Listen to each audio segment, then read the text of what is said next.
মসজিদ না মন্দির, গীতা পাঠ না কোরআন পাঠ, টিভি সোশ্যাল মিডিয়া ফেটে পড়ছে বিতর্কে, আর সাধারণ মানুষ দিক হারাচ্ছে চিৎকারে। এই ধর্ম নিয়ে তর্কের মাঝে সবচেয়ে বেশি ভুগছে সাধারণ মানুষ, যাদের ঘরে চাকরি নেই, কাজ কম, জীবন চলছে টানাটানিতে। তাদেরকে ঢুকিয়ে দেওয়া হচ্ছে মসজিদ মন্দিরের রঙে।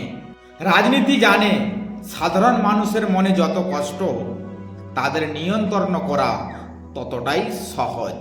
তাই বাস্তব সমস্যাটাকে লুকিয়ে রাখা হয়। চাকরি নেই, দাম বাড়ছে, ভবিষ্যৎ অন্ধকার, কিন্তু তর্কের বিষয় বানিয়ে দেওয়া হচ্ছে ধর্মকে।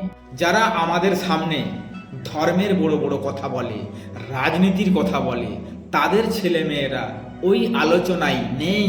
তাদের ছেলেমেয়েরা পড়ছে বিদেশে, সায়েন্সে, টেকনোলজিতে। তাদের লক্ষ্য ভবিষ্যৎ তৈরি করা, আর আমাদের সাধারণ মানুষের সামনে তুলে ধরছে ধর্মের কথা, ধর্মের তর্ক। সাধারণ মানুষের কষ্টই হচ্ছে সবচেয়ে বড় রাজনীতির অস্ত্র।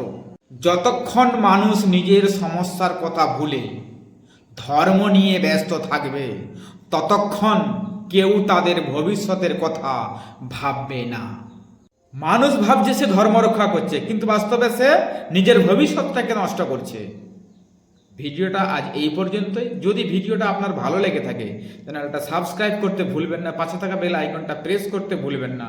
আর হ্যাঁ, আপনার মূল্যবান মতামত কমেন্টের মাধ্যমে লিখে জানাতে ভুলবেন না। দেখা হবে নেক্সট ভিডিওতে।